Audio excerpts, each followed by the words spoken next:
Alors là, vous avez beaucoup de chance, parce que vous n'êtes pas nombreux, et vous allez pouvoir poser toutes les questions que vous voulez. Je vais laisser Ludovic se présenter, mais l'idée c'est que vous puissiez même poser des questions très sur votre projet perso, sur les matériaux. C'est notre expert matériaux, sur tous les matériaux qu'on peut mettre en œuvre dans l'habitat, matériaux biosourcés bien évidemment, enfin biosourcés ou géosourcés, et du coup il a une belle expérience de poseur, de conseil, de vendeur, de maître d'œuvre, de pas mal d'expériences sur toutes ces techniques-là, notamment sur les matériaux intérieurs et de finition, parce qu'on n'en parle pas beaucoup sur les stands là-bas. Et Ludovic, il a pas mal de connaissances là-dessus. Voilà, donc n'hésitez pas. Enfin, je l'ai laissé animer, mais n'hésitez pas à poser toutes vos questions. Bonjour à tous, merci d'être venus, pas très nombreux, peut-être qu'ils viendront en cours de route. Alors, je me présente, Ludovic Ducasse, je suis le gérant d'un négoce de matériaux naturels. Donc, je suis dans les matériaux naturels depuis 2001. J'ai appris ça avec un Allemand qui était installé déjà depuis quelques années aussi en France, dans la région béarnaise. Donc, il m'a formé aux peintures naturelles, aux isolants naturels, postes d'isolants naturels. Et après, on a aménagé des maisons entières, fait des rénovations, des constructions neuves. Et du coup, j'ai développé une expertise un peu pointue sur tous les matériaux sains de l'habitat, donc qu'ils soient dits sains par leur composition, sains parce que leur mode d'extraction, de transformation ou d'acheminement. Le côté naturel parce que des ressources naturelles renouvelables, durables, donc des matériaux biosourcés, qu'ils soient animaux ou végétaux. Donc voilà, donc l'idée c'est qu'on a développé par conviction le maximum de ces produits-là. Quand je suis arrivé en tant qu'artisan, je voulais absolument moi-même travailler qu'avec des produits sains, puisque c'était ma propre santé que je mettais en jeu à travailler tous les jours des matériaux, que ce soit en peinture, en isolant, etc. Et c'était facile pour moi de convaincre mes clients. J'ai dit, mais moi, je ne vous poserai pas notre produit parce que c'est ma santé en jeu. Ils ont compris que si ma santé était en jeu, ben, la leur était en jeu aussi. Donc il y a des enjeux de mettre des matériaux sains dans l'habitat pour sa propre santé, pour la santé de l'environnement en général. Donc ça, pour moi, c'est la cerise sur le gâteau de dire, ben, si c'est bon pour moi en général, ça va être bon pour l'environnement autour, parce que tous les process intermédiaires ont été propres. Et il y a des produits qui sont sains à la fin, mais qui n'ont pas été forcément sains à la production. Ça, c'est peut-être un autre débat, mais l'idée, c'est de vous montrer l'étendue des matériaux sains que l'on peut appliquer dans un habitat. Vous en avez certainement vu une bonne partie à l'extérieur. Donc, il y a des matériaux de construction, d'isolation. Donc, chaque matériau peut avoir un usage ou plusieurs usages. Chaque matériau va avoir sa spécificité, sa durabilité, sa recyclabilité, voilà, son mode d'application, et ça peut être multiple. Donc, c'est jamais fini. Donc, en fait, nos anciens ont développé des matériaux sains et naturels, parce que c'était pas une norme, mais c'était la norme de l'époque, puisque c'était des matériaux extraits localement, qui étaient souvent réemployés de chantier en chantier. Et ils ont fait leurs preuves, et ils avaient été sélectionnés région par région pour leurs caractéristiques. L'idée, c'est avec mon expérience sur les produits, c'est que finalement, j'ai retrouvé un petit peu, en travaillant beaucoup sur des rénovations de bâtiments anciens, sur qu'est-ce qu'il y avait avant, comment conserver ces produits-là au maximum, comment les sublimer, comment les remettre en œuvre, et comment appliquer aussi ces produits-là qui étaient sur des maisons anciennes, sur des maisons neuves, etc. Donc voilà, donc je vais me permettre de vous présenter un petit peu l'étendue du produit. N'hésitez pas à me couper la parole, à prendre la parole, à poser des questions en cours de route. Et je vous poserai peut-être même des questions, je vais vous faire chercher un petit peu aussi, voilà, découvrir les produits. Et après, on va les faire passer, je vais les mettre là, vous pourrez les toucher. Voilà. Et l'idée, c'est si vous avez des projets personnels avec des questions vraiment spécifiques, même techniques, n'hésitez pas à me demander en cours de route. Donc les matériaux simples, donc vous avez vu des matériaux, donc là j'ai amené un petit panel de matériaux. Donc des matériaux de construction ou des matériaux d'isolation. Donc j'ai pas amené des matériaux de construction. Qu'est-ce que serait un matériau sain de construction de gros œuvres, par exemple? Je ne sais pas si vous avez des idées. La paille, voilà, parce qu'on peut construire une maison en paille. La pierre, c'est sain parce que il n'y a pas d'émissions. Alors, pas toutes les pierres, parce qu'il y a des pierres qui sont pas forcément saines pour l'organisme. Quand vous prenez les granites en Bretagne, toutes les régions granitiques contiennent du radon. Donc en fait, c'est dangereux pour l'homme, surtout que c'est un gaz qui s'émet des pierres granitiques et qui peuvent s'accumuler dans les vides sanitaires. Et donc en fait, il faut ventiler, etc. Donc en fait, il y a des pierres qui peuvent paraître naturelles, mais en fait, qui peuvent amener d'autres désordres. D'autres idées de matériaux sains pour l'habitat, en gros œuvre. Là, oui, la terre, effectivement. Le bois, entendu.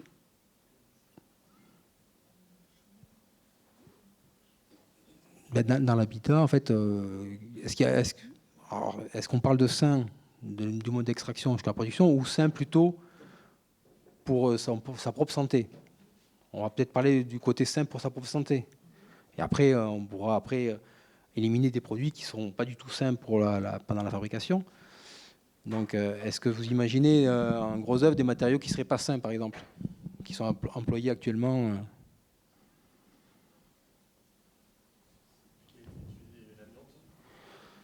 Oui, alors voilà, des produits, mais ça c'est des produits qui sont interdits maintenant depuis 1996. Mais il peut y avoir des restes de produits amiantés dans les constructions, donc en toiture, et ça peut être une problématique, puisque les vieilles toitures en fibrociment peuvent se dégrader avec les pluies qui sont un peu acides. En fait, le ciment se désagrège et l'amiante peut s'envoler, effectivement. Donc j'ai vu des zones où je soupçonnais de l'amiante dans l'air, et en fait, comme c'est pas analysé dans les villes, en fait, on ne sait pas. Donc, je pense que, notamment dans la ville de Laurent, où j'ai fait un chantier sur les toits, je voyais toutes des particules qui volaient dans l'atmosphère. Et je voyais que la surface des toits était toute blanche et que c'était un peu pelucheux. Je me suis dit, c'est peut-être de l'amiante, mais on se garde bien d'analyser l'air dans la ville pour pas. Voilà. Donc, ça fait partie des matériaux effectivement pas sains. Donc, c'est à vérifier quand on construit, quand on rénove. Est-ce qu'il y a des matériaux pas sains? Est-ce qu'on peut peut-être éliminer certains matériaux? Et donc c'est le cas, des fois ils ont utilisé des pierres avec des mâches fer, donc des résidus issus de l'industrie. Donc tout le monde ne connaît pas tous les emplois. Donc on va dire que en construction, donc le bois, en aménagement après intérieur, on a des plaques de plâtre. Donc le placo, là il y a du fermacelle. Je ne sais pas si certains connaissent le fermacelle. Ouais, c'est une plaque de plâtre, mais en fait, le produit est un peu plus propre que celui du placo. Donc, je pourrais détailler après précisément produit par produit. Dans le plâtre, il y a des plâtres recyclés qui sont issus de filtres d'usines industrielles, puisqu'en fait, c'est les plus performants pour filtrer les hauts fourneaux et les dégagements de fumée toxiques. Ils utilisent des filtres à plâtre. Donc, comme c'est très fin, en fait, ça piège tous les composés dangereux. Et en fait, ces plâtres-là sont recyclés dans les plaques de placo-plâtre, notamment. Alors, normalement, ils sont censés être dépollués, mais ce n'était pas toujours dépollué. Il y a une époque où on avait des plaques de plâtre qui étaient radioactives. Et elles ont été supprimées, mais sauf que ça a fait quelques projets un peu dégoûtants. Donc voilà, donc il faut faire attention. Alors ça, la plaque de Fermacell, par exemple, c'est les plâtres naturels qui étaient utilisés. Et le plâtre recyclé qui est dedans, comme c'est les Allemands qui fabriquent, qui sont quand même un gros lobby écologique, le plâtre est nettoyé et dépollué. Mais il n'a que 20%. Voilà. Donc en fait, voilà, l'idée, c'était de savoir comment sont composés les produits pour dire, ça, c'est un matériau sain que je vais amener chez moi. Si je peux mettre plus sain que ça, je vais peut-être construire une cloison en roseau avec de la terre ou qui va être extraite peut-être de mon terrain. Ce sera encore mieux. Voilà. Donc il y a des solutions toujours plus saines que d'autres, plus locales que d'autres. Voilà. Donc on réfléchit à ce qu'on met dedans. Si on peut faire mieux et si on peut trouver un plus local, on peut changer. Donc sur cette plaque Fermacell, il y a de la terre. Donc là, ça peut être une ressource locale saine et géosourcée. Voilà. Donc ça, c'est intéressant. Ce qui est intéressant dans les matériaux naturels et sains, c'est qu'ils ont souvent aussi des propriétés annexes. Donc, par exemple, la terre, quelles sont les propriétés complémentaires de la terre, hormis le côté décoratif? Ça peut être un isolant, effectivement. Alors là, c'est une couche fine, donc ça va être un isolant, mais un isolant quoi? Phonique, oui. Thermique un petit peu, c'est-à-dire que l'intérêt de la terre, c'est que c'est un matériau qui contient de l'air, donc phoniquement, il va absorber un petit peu les bruits locaux. Donc c'est intéressant quand on a des grandes surfaces, ça évite que ce soit aussi bruyant que du placo brut. Et l'intérêt, c'est que le fait de contenir de l'air et d'être un matériau poreux également. Alors, il va pouvoir accumuler et réguler de l'hygrométrie locale. Donc, s'il y a trop d'humidité dans une pièce, il va pouvoir absorber de l'humidité et la restituer avec un déphasage. Il va pouvoir aussi accumuler de la chaleur et la restituer également. Et l'intérêt, c'est qu'on contienne de l'air et de la paille, par exemple, pour cet enduit-là, il va être plus chaleureux qu'un enduit de ciment, qu'un enduit chaud ou qu'un plâtre brut.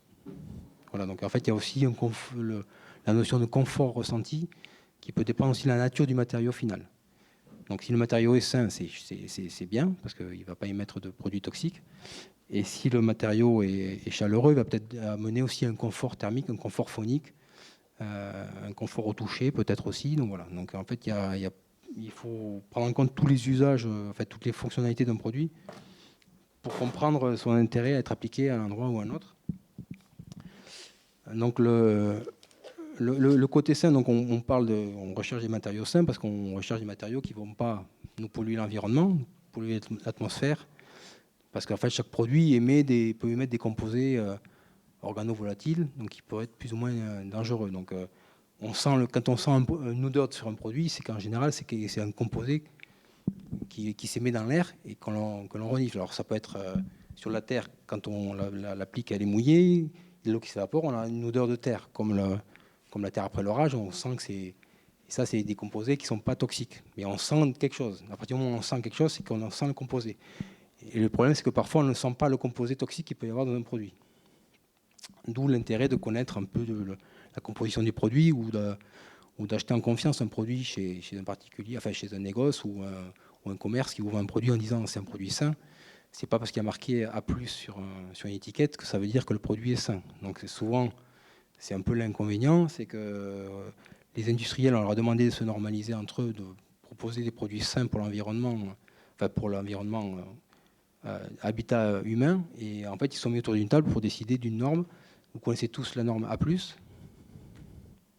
Donc est-ce que c'est un critère pour vous quand vous achetez un produit, qu'il soit A+, ou B, ou C, ou D, ou... Est-ce qu'à votre avis, s'il est A+, est-ce qu'il est totalement sain? Oui ou non? Est-ce que vous avez confiance? Vous dites oui, il est A+, donc... Hein? C'est mieux que D. Voilà. Donc, mais est-ce que vous savez comment sont calculés ces critères pour pouvoir vous fier à un critère? En fait, non. Donc, en fait, la norme française, comme c'est les industriels qui ont décidé de la norme-là, en fait, ils ont mis une norme en place pour ne pas se tirer des balles dans le pied, donc pour vendre leurs produits comme ils vendaient avant. Donc, en fait, ça n'a rien changé à la chose. C'est juste qu'ils ont étiqueté. Donc, quelques produits sont moins sains que d'autres, mais ils se sont débrouillés pour avoir des valeurs assez intéressantes pour que tous les produits soient finalement A+. Donc le premier inconvénient de cette norme, c'est qu'en général, elle est calculée après usage, après application d'un produit. Et c'est en général, alors selon les produits, ça change, mais c'est en moyenne 28 jours après l'application du produit. On va tester dans une pièce les degrés de COV dans l'air. Et en fait, s'il n'y a pas une concentration trop importante, on va considérer qu'il est à un certain niveau de valeur. Et c'est 28 jours après l'application. Donc si vous démontez un meuble, pour ne pas nommer de chez Ikea ou d'une autre enseigne, il être A+, peut-être, mais il sera A+ que 28 jours après son montage. Donc pendant les premiers 28 jours, ça émet des cols, ça émet des formaldehydes, des tas de substances toxiques, donc ça vaut le coup de le monter, mais de le laisser dehors s'aérer ou dans un garage pendant 28 jours avant de rentrer à la maison, ce que personne ne fait, forcément. Mais pour les peintures, c'est pareil, on met de la peinture sur un mur, et la peinture sera saine que 28 jours après. Et les critères, c'est tant de mètres carrés peints dans une pièce de teinte, de surface, etc. Donc c'est difficile, c'est un produit qui peut être A+, parce qu'il a été testé sur certaines conditions particulières, mais si vous en mettez plus dans votre maison, il ne sera peut-être pas A+, en fait, voilà, parce que vous en avez trop mis. Et si vous vivez tout de suite dans votre maison, après avoir appliqué le produit, ça ne sera pas du tout A+. Donc en fait, c'est là où on s'intoxique en fait, sans trop le savoir. Voilà, donc quand il y a l'odeur, moi je montre des peintures naturelles. Quand on sent les peintures naturelles, en fait, elles ont le même label A+, parce qu'en fait, dedans, elles sont propres comme les autres, mais sauf qu'elles sont encore plus propres parce qu'il n'y a pas de matériaux qui s'émettent, qui sont toxiques. C'est-à-dire qu'en fait, que vous ayez un produit super propre ou un produit juste à la limite, vous aurez la même valeur. Moi, mon produit, je sais qu'il est A+, dès que je l'applique, dès le premier jour. Mais il sera quand même A+, il n'y a pas mieux que A+. Voilà. Et alors que Oui. Alors oui, c'est que les COV. Donc les COV, c'est composés organovolatiles. Il y a 10 catégories. Et dans chaque catégorie, il y a un certain nombre de COV qui ont été pris en compte. Ce qui fait qu'en fait, il y en a une dizaine dans chaque catégorie. Donc en gros, il y a une centaine de COV qui sont pris en compte. Donc c'est les plus toxiques du marché. Et sauf que dans les 100 COV qui sont pris en compte, en fait, dans la réalité, il y en a plus de 400 toxiques qui ont été répertoriés. Donc en fait, on n'en prend en compte que très peu. Et on va les prendre en compte dans une certaine concentration. Et en gros, la concentration, c'est les particules, les milliers de particules par mètre cube d'air. En gros, c'est 1 gramme de particules, d'organovolatiles par mètre cube, ce qui est quand même énorme, 1 gramme. Enfin, 999 milligrammes, ce correspond juste en dessous d'1 gramme, on est A+. Les normes européennes dans d'autres pays, c'est 0,1 gramme. Donc c'est 10 fois moins. Déjà, à la norme française, déjà à la base, le A+, c'est 10 fois plus que les autres. Déjà. Et entre le A+, il y a 4 niveaux. Il y a A+, il y a A, il y a B et il y a C. Voilà. Et en fait, c'est la première tranche A+, c'est de 0 à 1 mg, enfin 999 mg, donc 1 gramme. La tranche d'après, c'est de 1 gramme à 2 grammes, après de 2 à 3 et de 3 à 4. Alors en fait, finalement, de la première à la dernière, il n'y a que x4, ce qui est pas grand-chose. En fait, on pense que ce serait beaucoup plus que ça, mais quand on creuse, en fait, la norme est un peu faussée. Donc, et c'est quand même juste la base de ce qui fait croire aux gens que le matériau qu'ils mettent chez eux va être sain parce qu'il y a marqué A+. Voilà, donc méfions-nous de certaines normes qui sont un peu faussées. Donc, voilà. Et quels que soient les composés dedans, qu'il y en ait beaucoup ou pas beaucoup, effectivement, s'ils dépassent, ils vont être peut-être plus qu'A+, mais enfin moins qu'A+. Mais ce qui est intéressant, c'est de savoir comment ils ont été fabriqués. Une peinture A+ classique, quand on va dans un négoce matériaux traditionnels, c'est un produit pétrolier qui a été transformé chimiquement pour qu'il soit nettoyable à l'eau. Et du coup, comme c'est une peinture à l'eau, les gens pensent que c'est sain. Mais c'est pas parce que c'est diluable à l'eau que c'est sain. J'avais juste une petite anecdote. Un peintre qui s'était rendu compte que les peintures à l'eau qu'on lui vendait lui faisaient aussi mal à la tête que les peintures glycéro qu'il posait, donc celles qui étaient white spirit. Le soir, il avait pareil mal à la tête. Il a fait un test dans un carré de jardin. En gros, il a sacrifié 2 mètres carrés de son jardin. 1 mètre carré où il a mis de la glycéro dessus. 1 mètre carré où il a mis de l'acrylique. L'herbe a grillé des 2 côtés. Et le seul endroit où ça repoussait vite, c'était le côté où il y avait la glycéro. Donc celle qui était censée être plus toxique. La peinture à l'eau, en fait, pour pouvoir fabriquer à partir d'une huile pétrole une peinture lavable à l'eau, ça demande un process industriel beaucoup plus complexe. Et ça demande de rajouter en plus des ingrédients dans la peinture pour qu'elle soit plus résistante, plus collante, qu'elle ne pourrisse pas, qu'elle ne fasse pas de bulles, qu'on puisse l'utiliser par temps inférieur à 10 degrés ou juste autour de 0 degré. Donc, en fait, il y a plein qu'elles se tendent, etc. Donc il y a plein de produits qu'on rajoute dans une peinture, qui sont peut-être des produits qu'on dilue à l'eau, mais qui sont des choses qui ne sont pas saines, et qui font que cette expérience-là montre sur un exemple concret. Bon, alors c'est pas scientifique, c'est juste un artisan qui a fait ça. Mais c'est intéressant dans le process de dire, ben, attention, voilà, c'est pas forcément le process industriel est très complexe. À la fin, finalement, le produit est encore moins propre que les autres parce que il détruit des choses, il tue du végétal. Donc, s'il est toxique pour les végétaux, ben, on peut estimer que pour soi, c'est peut-être pas super sain. Voilà. Et dans les peintures naturelles que moi je préconise, c'est des peintures qui sont avec des bases végétales à la base et qui sont peut-être moins transformées, c'est-à-dire qu'il y a des alkydes. On peut faire une peinture à l'eau avec une huile végétale, et certains utilisent le même process de fabrication que de passer d'une huile minérale à une peinture acrylique, donc une peinture à l'eau, mais qui a une base pétrole. En gros, le process, on monte en température, on fait de la pression, etc. On rajoute du benzène à l'intérieur. Voilà, donc c'est tout un process un peu industriel, très, très technique, qui permet de fabriquer une peinture à l'eau à partir d'une peinture huileuse minérale.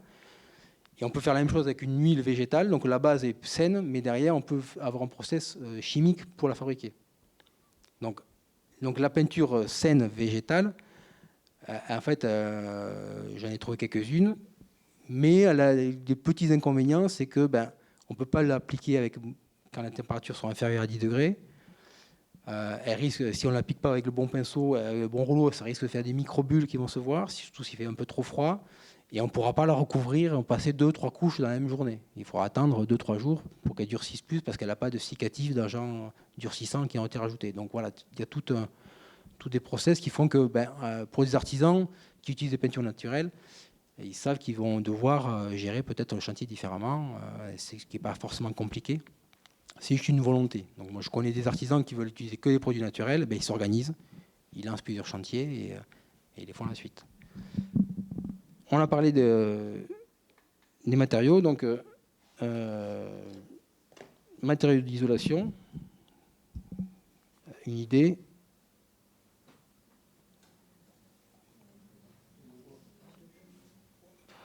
Fibre bois, là, enfin plutôt là. Alors là, le même produit en une autre version. Laine de bois ou fibre de bois? Alors si le produit est mou, on va dire que c'est plutôt une laine de bois, mais c'est quand même de la fibre de bois. Mais c'est plus mou, donc celui-là il sera mis entre ossature en général, posé, et là on a la fibre bois, elle sera plutôt posée sur ossature, voilà, mais ça peut aussi se poser entre ossature, voilà. Donc certains produits ont des fonctions isolantes pures, et celle-là par exemple elle a une fonction isolante et protection à la pluie. Donc celle-là on va la mettre par exemple sur une toiture à la place d'une membrane par pluie, elle va résister à l'eau. Et va en même temps isoler et protéger toute la charpente de l'extérieur. Donc ça fera un peu comme une rupture de pont thermique déjà à l'extérieur de la charpente. Et c'est un produit très dense qui aura un meilleur déphasage qu'un produit moins lourd. Voilà, donc en fait chaque produit va être intéressant. Celui-là il va être isolant pur, il va remplacer une laine minérale. Alors est-ce qu'une laine minérale est saine ?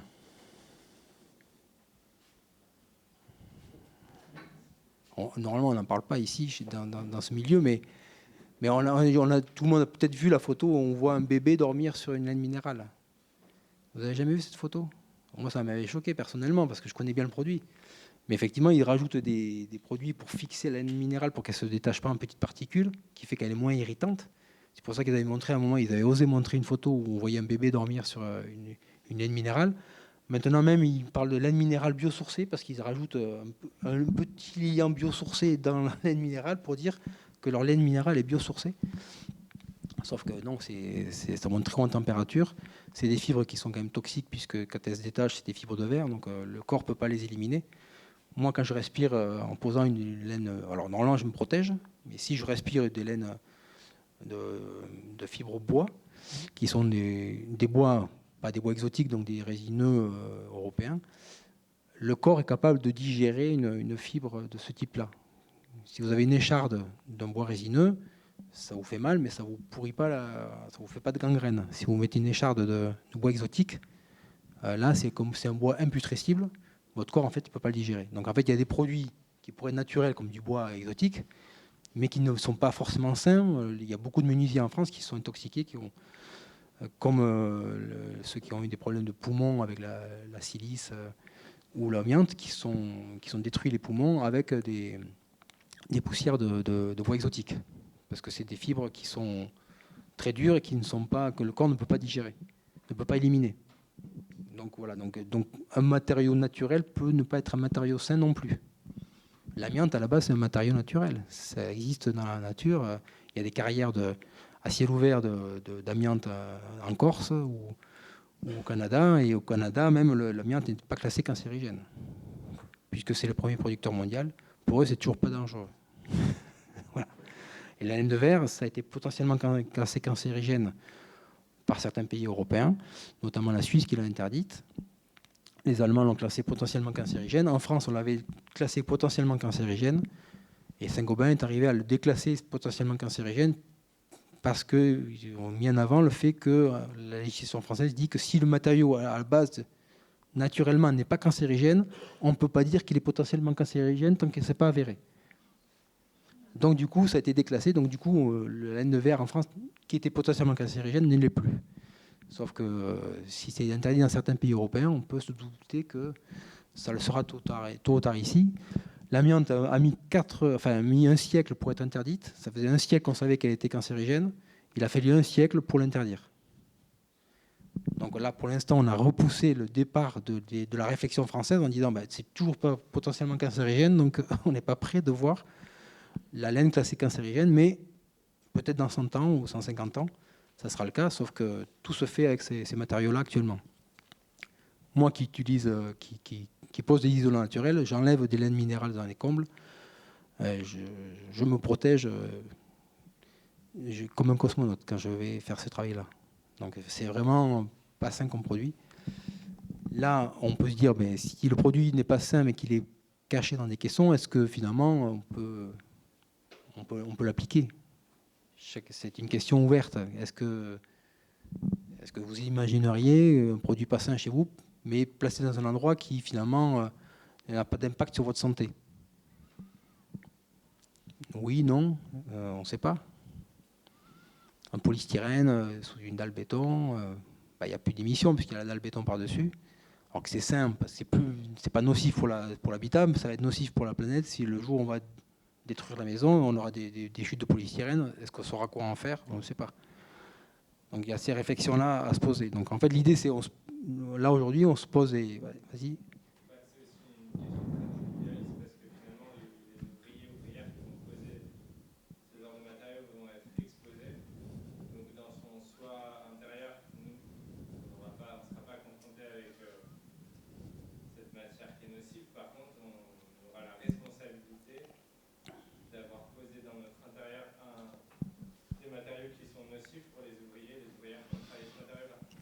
Voilà, pour moi, c'est une bonne réflexion, effectivement. Donc, quand on pose des produits comme ça, on les coupe avec des fils chauds, donc on a des vapeurs qui se dégagent, on a des chutes de produits qui se mettent, et rien qu'en respirant même l'odeur du produit qui s'échauffe au soleil, on sent une odeur particulière, donc le fameux styrène qui s'échappe. Donc on sent que c'est pas sain, effectivement, c'est pas un produit sain. Alors, on a des alternatives, effectivement, peut-être qu'on peut poser du liège, réfléchir à des combinaisons de matériaux. Alors, certains produits sont plus chers que d'autres.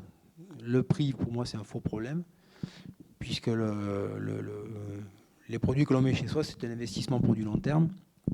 Le liège, par exemple, c'est un produit, donc vous l'avez vu sur les stands ici, donc le liège expansé, c'est un produit qui est très simple, puisque c'est que du liège qui a été chauffé. Alors certes, il y a une consommation d'énergie pour fabriquer, mais il n'y a pas de colle rajoutée, c'est sa propre colle qui l'agglomère. Quand on le chauffe, il dégage la subérine, on le met sous pression et on refait des blocs qu'on coupe. Donc il n'y a pas de côté toxique dans le produit, sauf à la pose, parce que malgré tout, quand on pose un produit isolant, on peut avoir des particules qui s'émettent quand on le coupe, donc il y a des poussières. On n'est pas fait pour respirer des amas de poussière et vivre avec. On vit dans une atmosphère sans poussière. Donc si vous respirez, ne serait-ce que qu'un boulanger qui respirait de la farine sans se protéger, il va se colmater. Alors, son corps va éliminer la farine, mais s'il en met trop, il peut s'intoxiquer. Mais si vous respirez des poussières de bois, de liège, de chanvre, de paille, et que vous engluez les poumons, vous allez mettre du temps à l'éliminer. Ce n'est pas forcément sain pour votre organisme. Donc, en fait, voilà. Donc, un produit sain peut ne pas être sain à la pose parce qu'il y a des poussières, mais derrière, il ne va pas émettre de produits toxiques. Donc, il faut savoir aussi quelles sont les dangerosités du produit à la mise en place. Pour moi, un produit sain, c'est un produit qui, à l'usage final, n'émet rien dans une maison, donc n'impacte aucunement sur la santé des habitants. Et par expérience, plus vous mettez de matériaux sains dans la maison, que ce soit du gros œuvre, en passant par les isolants, les aménagements intérieurs, et les finitions décoratives, les revêtements de sol, les revêtements muraux, en fait, plus on va en rajouter, plus on sent la différence entre une maison traditionnelle, classique, pas saine, et une maison qui combine énormément de matériaux naturels. Nous, on fait visiter notre maison showroom, et en fait, quand les gens rentrent, ils disent « Ah, il y a une ambiance. » Quand vous rentrez dans une maison paille avec que des matériaux sains, vous sentez qu'il y a quelque chose de différent. Alors, c'est pas que les matériaux, c'est aussi tout ce qu'ils rejettent en permanence, que ils émettent forcément leurs odeurs, ils émettent des choses, mais comme ils émettent rien de toxique, c'est que des choses qu'on a l'habitude de sentir, que notre corps peut-être vit naturellement avec ça. Enfin, il n'y a rien de toxique. Du coup, on sent qu'il y a quelque chose de différent. On ne sait pas se l'expliquer. Ben, c'est juste le côté accumulation de produits sans toxicité.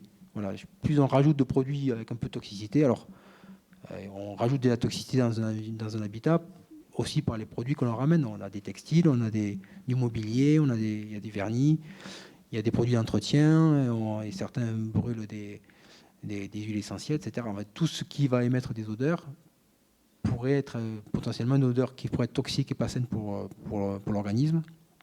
Donc il faut faire attention à ça aussi. Ludovic, il te reste un quart d'heure. Il reste un quart d'heure.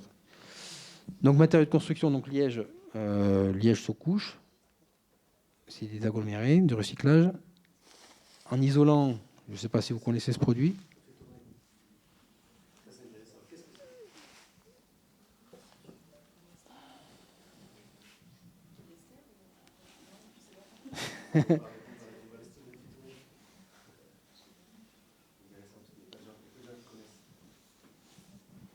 Alors c'est le même produit mais différent.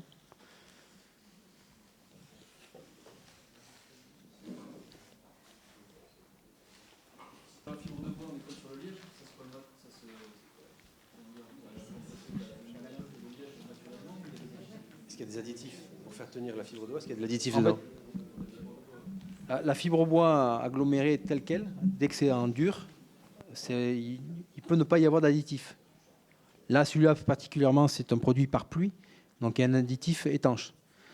Donc ils en utilisent deux différents. Alors soit certains mettent de la paraffine, alors c'est un produit pétrolier, soit du latex, et il y en a même un qui mettait du bitume à l'intérieur. Voilà. Donc en fait, il y a différents produits pour résister à l'eau. Mais en général, là, c'est sa propre colle qui le colle. Donc certains ont un peu de liant, mais il y en a très peu, parce que dans la fibre bois, on retrouve en liant naturel. Donc dans le liège, c'est la subérine. Et dans la fibre bois, c'est le... Ça y est, j'ai perdu le nom. Mince. Bon, il y a aussi un lien naturel dans le bois.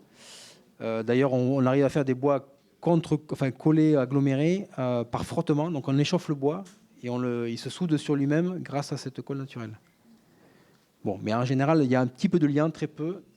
Tout ce qui est laine, comme la laine qui circule, là, vous verrez. Donc toutes les laines en panneau contiennent des liants. Donc soit la laine minérale contient un liant, voilà, alors c'est pas ce que, voilà, qui met biosourcé en partie.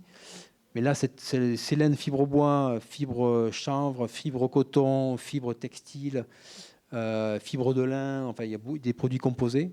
Tous ils contiennent une proportion d'environ 10% de liant pour pouvoir tenir, parce que la fibre toute seule, elle ne va pas tenir.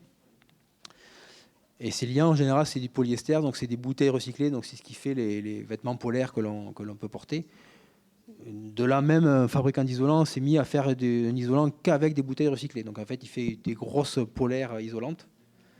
Donc alors c'est pas biosourcé, c'est du recyclage, c'est bien, mais par contre les propriétés du produit sont moins intéressantes parce que toutes les matières végétales en isolant régulent l'hygrométrie. Donc elles sont hygroscopiques, ce qui fait qu'elles vous créent des parois perspirantes qui font que la vapeur d'eau peut passer à travers, ne sera jamais bloquée dans le produit, puisque le produit, c'est des fibres creuses. Donc dans la fibre, l'humidité peut circuler, entre les fibres aussi, et elle n'est jamais piégée. Sur une laine minérale, si une goutte d'eau se fixe, elle ne sort plus de la laine minérale, elle est coincée. Il faut échauffer le produit pour qu'elle puisse s'évaporer. Donc tant que le produit n'est pas échauffé à une grosse température, l'eau est coincée. C'est pour ça qu'au fur et à mesure que l'eau stagne dans les laines minérales, elle se tasse. Et on recommande de changer des laines minérales tous les 20 ans. Parce qu'en fait, elle se dégrade d'année en année. Et au bout de 20 ans, elle a perdu trop de caractéristiques. Et elle est plus performante. Ce qui fait qu'en fait, d'année en année, elle est de moins en moins performante. D'année en année, on paie de plus en plus cher le chauffage. Donc au bout d'un moment, on se rend compte que c'est plus possible. Il faut changer ou la chaudière et l'isolant en même temps. Personne ne casse les placoplates d'une maison pour changer l'isolant tous les 20 ans. Et pourtant, c'est ce qu'il faudrait faire. Sauf que les gens achètent des maisons avec des crédits sur 25 ans. Il faut déjà changer l'isolant à 10 ans. Enfin, voilà, à 20 ans. C'est un peu dommage. Donc l'idée de ces produits-là, c'est qu'en fait, l'eau n'est pas piégée dans le produit. Donc si ponctuellement on a un désordre, en fait, le produit va sécher naturellement et il va retrouver toutes ses caractéristiques. C'est vraiment l'intérêt de tous les produits biosourcés naturels.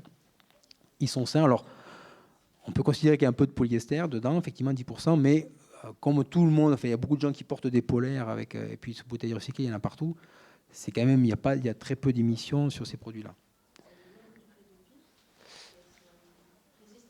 Oui, ça résiste longtemps. Alors en fait, comme c'est pas soumis aux UV, il n'y a pas de dégradation des matières à l'intérieur. Ça résiste à l'eau aussi. Donc en fait, par expérience, sur des isolations qu'on a fait il y a une vingtaine d'années, qu'on a été amené à refaire parce que les gens refaisaient des aménagements, on s'est rendu compte que les isolants biosourcés ne bougeaient pas, étaient intacts. Voilà, certains même avaient subi des inondations. Et on a des produits qui sont restés intacts malgré une phase d'humidité complète, c'est-à-dire inondée, avec l'eau qui montait dans la cloison. L'eau est partie, le produit a repris toutes ses caractéristiques sans rien avoir à changer. Si on mettait des maisons, des isolants biosourcés, presque on devrait pouvoir réduire ces polices d'assurance parce qu'en fait, moi, j'ai vu des inondations complètes, les experts n'ont pas compris, enfin, n'avaient jamais vu ça, aussi peu de dégâts en termes de budget, alors que la maison, les matériaux coûtent un peu plus cher. Donc normalement, le budget réparation aurait dû être explosé. Et en fait, sur une maison qui avait été inondée pendant 3 jours, il y a eu 2000 € de frais d'assurance. Alors que normalement, ça aurait été plus de 80 000 € avec des gens à reloger pendant 6 mois. Enfin, c'est énorme, en fait, la différence. Donc en fait, le gain est plus que... C'est plus que juste avoir un produit sain pour soi. C'est et sain pour soi, et sain pour l'environnement. Et finalement, ça va être durable. Et finalement, ça va être économique en termes d'énergie. Et ça va être agréable à poser. Donc en fait, on n'y trouve que des avantages dans tous les sens. Donc voilà pour les matériaux d'isolation. J'en profite pour poser la question. J'ai vu que le paquet, il a tourné dans toute la salle. Est-ce que quelqu'un sait ce que c'est? Du coup, la poche blanche, là. On se rapproche. Alors c'est du minéral. Vas-y. Tu peux répondre. Voilà, c'est un produit minéral. C'est pas une argile. En fait, c'est la perlite. C'est une silice expansée. Donc c'est monté en température. C'est un produit blanc que l'on trouve en fait qui est capable de capter l'humidité. On le trouve beaucoup en jardinerie. Quand on achète des plants, on voit des petits grains blancs. C'est de la perlite. Donc ça a une propriété d'absorber l'humidité, un peu comme une éponge, de l'évacuer. Donc on s'en sert beaucoup pour rénover, réhabiliter des bâtis anciens où il y a des problèmes d'humidité parce que les bâtis anciens n'ont pas de fondation, donc l'humidité passe par la pierre et les enduits, l'argile et les joints des galets ou des pierres et remonte assez haut. Donc plutôt que de mettre du ciment et faire remonter de plus en plus haut l'humidité, en fait, on réhabilite en mettant ce produit-là. Il y a un pot qui circule avec le même produit mélangé à de la chaux. Voilà, ça fait un enduit qui est super drainant, qui est isolant et drainant en même temps, et qui ne se dégradera pas dans le temps. Voilà, et en fait, ça fait comme une éponge qui évacue l'eau du mur. Donc techniquement, certains produits sont à mettre à des endroits spécifiques parce qu'ils sont très intéressants. Ils ont des propriétés drainantes. Du coup, ça va éviter que l'humidité aille plus loin et que le mur se dégrade à l'intérieur de la maison. Donc on va le faire à l'extérieur. On peut le faire aussi à l'intérieur. Et c'est un peu le principe on le mélange à de la chaux, ça fait des enduits un peu type pouzzolanique. En fait, la réaction pouzzolanique, c'est une réaction de durcissement de la chaux avec l'air et l'oxygène qui est contenu dans l'eau du mélange. En fait, du coup, ça permet de mieux durcir et d'avoir quelque chose de très respirant et durable. Quel est le matériau le plus simple pour un plan de travail en cuisine? Parce que je sais que le bois, il faut mettre beaucoup de produits dessus, la pierre aussi. Enfin, je sais pas. Est-ce que vous avez quelque chose à conseiller? Si vous faites un plan en inox, ça va être de l'inox, ça va être simple parce que c'est propre, c'est facile à entretenir et ça sera renouvelable comme matière. Après, il a fallu le fabriquer, c'est différent.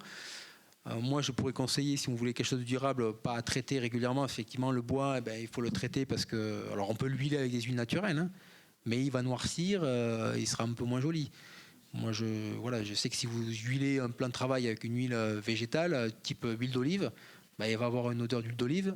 On va faire des couches fines régulièrement à entretien, mais il va noircir. Donc, ça peut esthétiquement ne pas être agréable. Donc, un produit sain, je veux dire, si vous trouvez un marbrier local qui vous taille un granit, par exemple, là, ça va être durable et ça va être sain, puisqu'il n'y a rien. Alors, en général, on les traite à l'huile de lin. Moi, souvent, je travaille pour les gens qui veulent quelque chose d'un peu facile à entretenir, durable, ou qui ne se casse pas, qui ne se raye pas, qui ne se tache pas, sur lequel on puisse se poser des plats très chauds, sur lesquels on puisse faire la pâtisserie. Et voilà, il y a Il y a des choses qui sont plus avantageuses. Alors le marbre se tâche facilement, se dégrade avec des acides, etc. Donc c'est un peu plus compliqué à maintenir en place. Mais le granit, c'est assez intéressant. Donc moi j'ai trouvé des granites. On voit beaucoup l'idée, c'est d'essayer de trouver quelque chose qui plaît à tout le monde. C'est vrai qu'on va vers des granites, on ne veut pas des pierres tombales non plus, donc on cherche des granites colorés ou alors noirs, comme ça. Donc il existe un granit qui est superbe, qui vient du Zimbabwe. C'est chouette, mais la ressource est très très loin.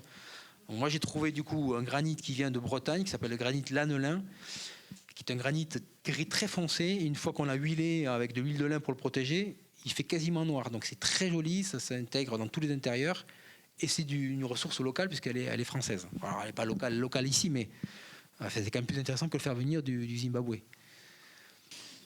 Alors, c'est à l'extérieur, donc c'est c'est une couche très fine. C'est pas des pierres, c'est le sous-sol souvent qui contient du granit, qui contient du radon. Une pierre toute seule, elle va pas en contenir. Et puis elle est dans la cuisine, c'est des pièces qui sont très ventilées. Il n'y a aucun souci, c'est pas le granit qui va rajouter du radon dans la maison. En général, c'est les sous-bassements, c'est plutôt dans les régions granitiques, on construit en granit. Donc partout où vous voyez des maisons construites entièrement en granit, on peut se douter qu'il y a du radon dans le sol. Voilà. Donc en gros, les régions du Stydobre, enfin la montagne noire, la région de Bretagne, voilà, dès qu'il y a du granit dans le sol, il y a ce radon qui s'émet du sol. Voilà. Donc ça peut, voilà, c'est naturel, mais c'est toxique. Au niveau tassement, il y a les produits qui se tiennent mécaniquement, voilà, qui bougent pas, comme le liège. La fibre bois dent, ça bouge pas. La laine de bois, elle se tasse très peu. Après, si mécaniquement, si on met ça sur un comble perdu, mais on vient marcher dessus, on va le tasser, on va l'écraser. Donc effectivement, si on met du poids dessus, on l'écrase. Dans un doublage vertical, il est coincé, il n'y a pas de poids dessus, il ne s'écrase pas. Si je rajoute de l'eau, est-ce qu'il va se déformer? Alors, certains produits pourraient se déformer, se tasser s'ils sont immergés, effectivement. Donc, c'est pour ça que certains produits qui sont un peu plus mous, si je sais que ça risque d'être immergé ponctuellement, je vais peut-être les agrafer à la structure bois. Et si je mets le produit dans un comble perdu, comme de la ouate de cellulose, je sais pas, il y a un sachet de ouate de cellulose qui circule. C'est un produit très vrac, c'est isolant parce qu'on le remet. Ah non, il est là. Pardon, ouais, je n'avais pas vu. Voilà. Ça, c'est du papier recyclé, donc c'est un produit recyclé. Alors, est-ce qu'il est sain ou pas, ce produit, par exemple, d'après vous? Ouate de cellulose. C'est du papier. Voilà. Alors là, c'est la question qu'on me pose depuis des années. Ben non, mais il a des encres. Alors, il n'est pas sain puisqu'il y a des papiers journaux. Donc, il y a de l'encre à l'intérieur. Alors, les anciens papiers journaux contenaient des encres au plomb. Il n'y a plus d'encre au plomb dans les papiers journaux, mais c'est des encres de synthèse. Voilà, c'est de la synthèse. Mais il n'y a pas d'émissions toxiques. Alors, on peut considérer que c'est un produit plutôt sain parce qu'on ne fait pas de finition décorative en général avec de la ouate de cellulose. Donc, c'est en vrac. Pour moi, le côté pas sain, c'est le côté poussiéreux du produit. C'est très poussiéreux. Quand on l'applique, on se protège parce que si on respire, alors j'en ai déjà respiré, j'en ai eu dans les yeux, ça s'évacue très vite, on n'est pas irrité comme certains autres produits. Dès qu'on s'est douché, c'est fini. Mais par contre, si on respire le produit, sans masque, on finit par pouvoir bien respirer dans les combles, et là, ça peut être dangereux. Le produit là est un produit mou, il a été aéré, il a été passer en machine pour donner de l'air dedans pour que ce soit isolant. Si on le met en comble perdu et qu'on marche dessus, on le tasse. Donc effectivement, il va perdre ses caractéristiques. Et si on le souffle, il va se tasser naturellement. Donc on va faire des passerelles pour ne pas marcher dessus. Mais pour répondre à la question du monsieur, c'est un produit qui se tasse en gros de 20%. Donc on connaît la valeur de tassement du produit naturellement. Et on va l'appliquer à un endroit où on sait qu'il est à plat, il ne va pas se tasser. Quand je le souffle dans des combles rampants, ou dans des caissons verticaux, je mets de la pression pour mettre plus de matière. Donc toute ma maison est isolée à la ouate de cellulose, par exemple. C'est un produit qui peut se tasser. Mais comme je maîtrise le compactage, comme la démonstration de paille soufflée, vous voyez, qui a été faite dans les ateliers d'animation, on peut insuffler ce produit dans des caissons, en fait, et si on le met à bonne densité, il ne se tasse plus dans le temps. Et c'est là où le retour, on a déjà démonté des toitures avec ce produit-là tassé dedans, en fait compacté, ça n'avait pas bougé après plusieurs années. Donc, il y a On va être obligé de s'arrêter là, Ludovic. Oui, Désolé. Hein. Je sais que tu as plein de choses à dire encore. Mais... Et oui, j'ai des produits. Donc, en fait, je peux vous laisser des matériaux là si vous voulez voir. Parce qu'on enchaîne, il y a quelqu'un derrière toi. Voilà. Je ne vais pas parler des produits de finition parce qu'il y a beaucoup de choses, mais linoléum, liège, peinture naturelle, voilà, des produits que l'on ne connaît pas mais qui sont des produits sains de l'habitat. Juste, je vous montre, je vais passer 2 échantillons. Voilà, ça c'est du linoléum naturel. Alors, le vrai linoléum, c'est pas du PVC, c'est de la toile de jute avec des huiles de lin, des farines de bois, des pigments naturels. Et c'est un produit naturellement qui résiste, qui est antibactéricide. Voilà, donc on a des produits sains dans le bâtiment qui sont des produits en fait ancestraux et qui ont été détrônés par des produits PVC. Voilà, c'est là où voilà, il y a des alternatives aux matériaux classiques. Je vais te couper le micro, Ludovic. Merci beaucoup, Ludovic. Super.